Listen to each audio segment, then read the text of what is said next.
I used to grab coffee the second I woke up. No food, no water, nothing. Just straight to the mug. And for years, I never really thought twice about it. It was just what I did. Then one morning, my stomach started burning about 20 minutes after I finished the cup, and I actually looked into what was going on. Turns out there's a lot more happening in your body than just coffee wakes you up. Here's the short version of what's going on chemically. When you drink coffee on an empty stomach, caffeine gets into your bloodstream faster than it would with food in the way. It usually hits your brain within 15 to 30 minutes and blocks a chemical called adenosine, basically your body's built-in "you're tired" signal. Block that, and you feel sharper almost immediately. Coffee also nudges dopamine up a bit, which is part of why that first cup can feel like it flips a switch in your head. For a lot of adults, especially past 40 or 50, that jolt genuinely helps. Things that felt sluggish at 7 a.m. suddenly feel manageable. But coffee doesn't stop at the brain. It also tells your stomach to pump out more acid. If your digestion is solid, this barely registers. Your stomach handles acid fine on its own. The trouble starts if you already deal with reflux, gastritis, or old ulcer issues. That extra acid on an empty stomach can tip things into burning, nausea, or that sour taste creeping up your throat. There's a stress hormone piece too. Cortisol rises naturally in the morning anyway, and caffeine can push that a bit further for some people. If you're already running on stress or poor sleep, that combo is what gives you the jittery, heart-pounding feeling some people describe. So is drinking coffee before eating actually bad for you? Not from what the research shows, at least not for most healthy adults. A lot of what circulates online about this is more scare tactic than science. The real deciding factor is your own tolerance. Some people can do this every single day for decades without an issue. Others feel a difference the moment they eat something first. And coffee isn't just a caffeine delivery system either. It's loaded with polyphenols, compounds that work as antioxidants and help protect your cells from everyday wear and tear.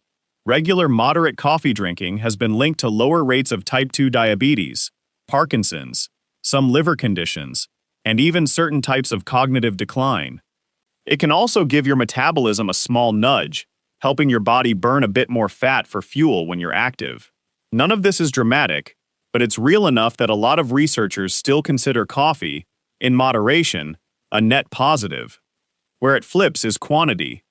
Once you cross around 400 milligrams of caffeine a day, roughly 3 or 4 regular cups, the downsides start showing up. Sleep gets worse. Anxiety creeps up. Blood pressure can spike temporarily.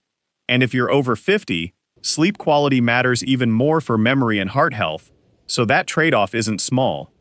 If you're on blood pressure meds, thyroid medication, or anything for heart rhythm, it's genuinely worth asking your doctor if caffeine interacts with it.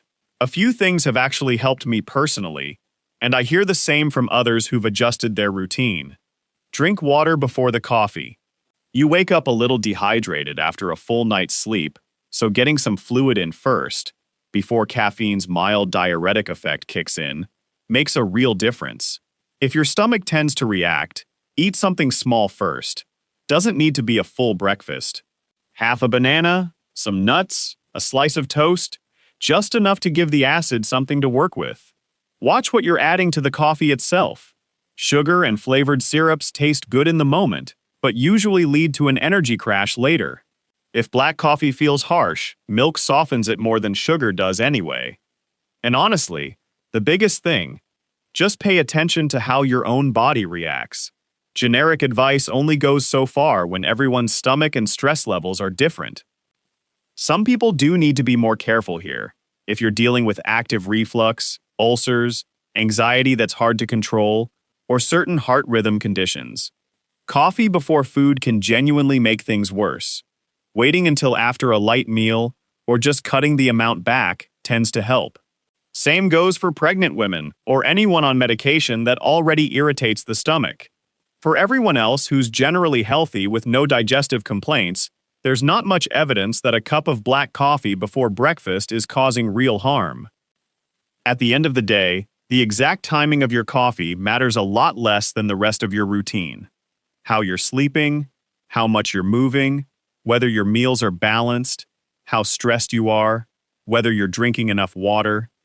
Those things move the needle far more than whether coffee comes before or after your first bite of food. So, should you drink coffee on an empty stomach? There isn't one answer that works for everybody.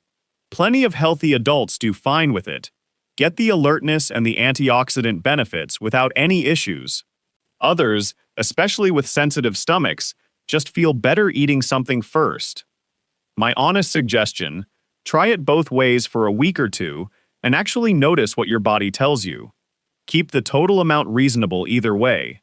And don't stress too much over one cup. It's not going to make or break your health on its own. What you do consistently, over months and years, is what actually counts. If you found this useful, drop a comment and let me know. Coffee before breakfast or after? I'm curious what most of you do. Take care of yourself.